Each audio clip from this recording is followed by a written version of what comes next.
Many years ago, Lou Gehrig said he considered himself the luckiest man alive. With all due respect to Lou Gehrig, who was a Yankee, as a Red Sox fan, I proudly say, move over, Lou, here comes Charlie.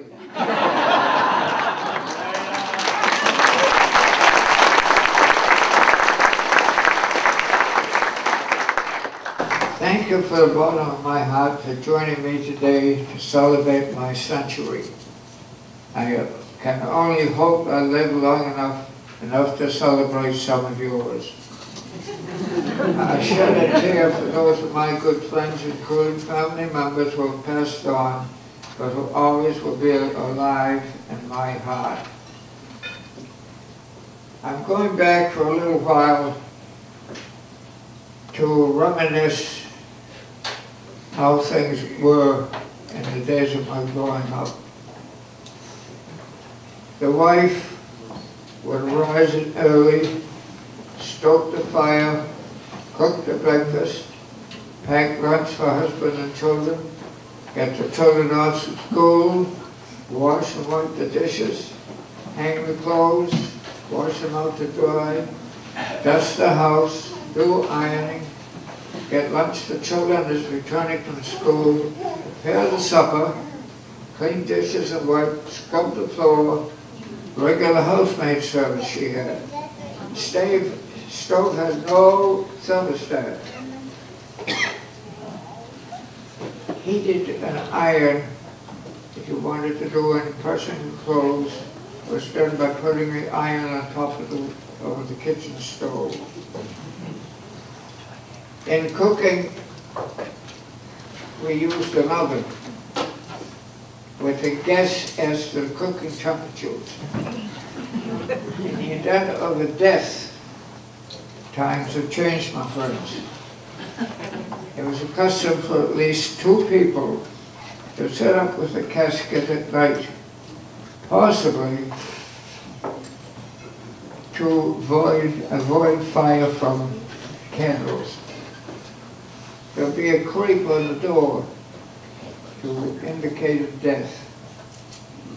The widow would get outfitted in black clothes, which she would wear for a year. Her husband would wear a black band on his sleeve for 1 year.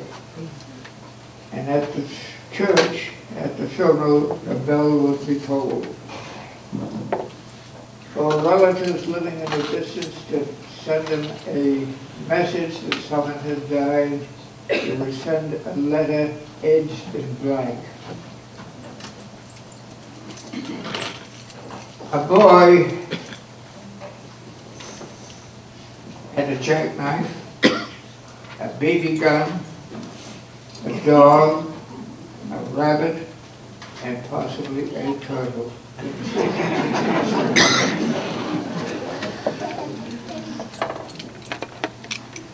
Heat was from a kitchen stove, although some people had a power stove to help heat the house.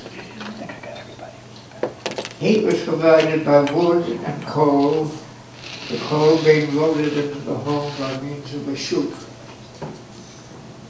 In washing clothes, the wife had to scrub the clothes and had the use of a scrubbing board.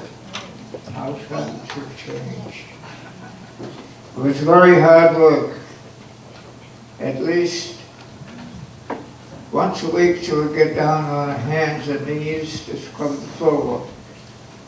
This sometimes created an affliction known as housemaid knee.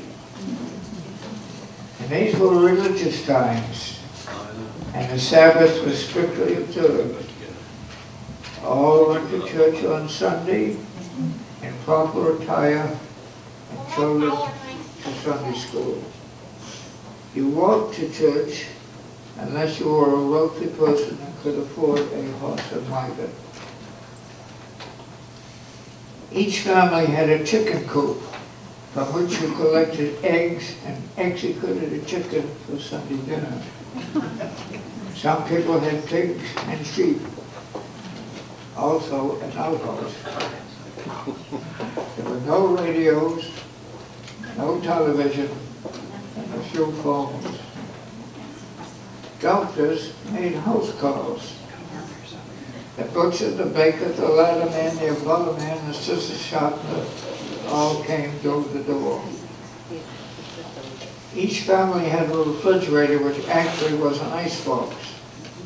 The iceman came daily in the summertime and asked the size of ice for your order. Telephone operators worked with a pull-and-push method. The fire department consisted of horse-drawn vehicles with many volunteer firemen covering each fire. Water was drawn from reservoirs, one on Market Square, one on Dover Street, and one on Madison Street. The Salvation Army band played each Saturday night in Market Square. Street cleaning was needed because all vehicles were horse-drawn. In modern times, the use of telephones increased so that virtually every home had its own one. Many lines were party lines. Then came the automobile with running boards and headlights. The headlights required special lighting, with each light being lit separately. In wintertime, the auto was placed on concrete blocks until spring.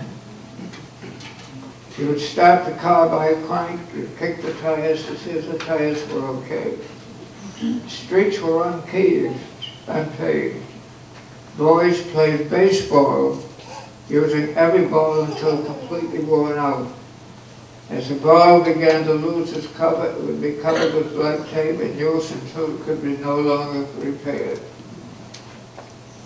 Night curfew was the order of the day and was strictly observed. Be home by 9 o'clock. No little league, just fine enough to play as two teams and you were all set for a ball game. There was an early farmer market down at Market Square. Movies were all silent until the 1920s. For clothing, men had detachable collars, garters, sleeve bands, eyeglasses, bow ties. Women had muffs to keep their hands warm in the wintertime.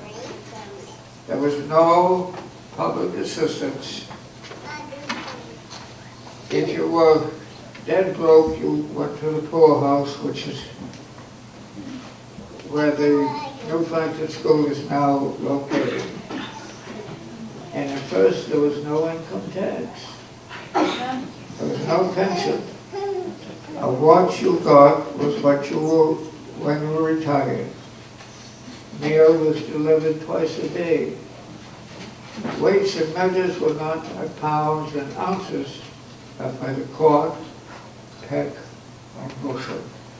So you can see there have been a few changes since my birth date.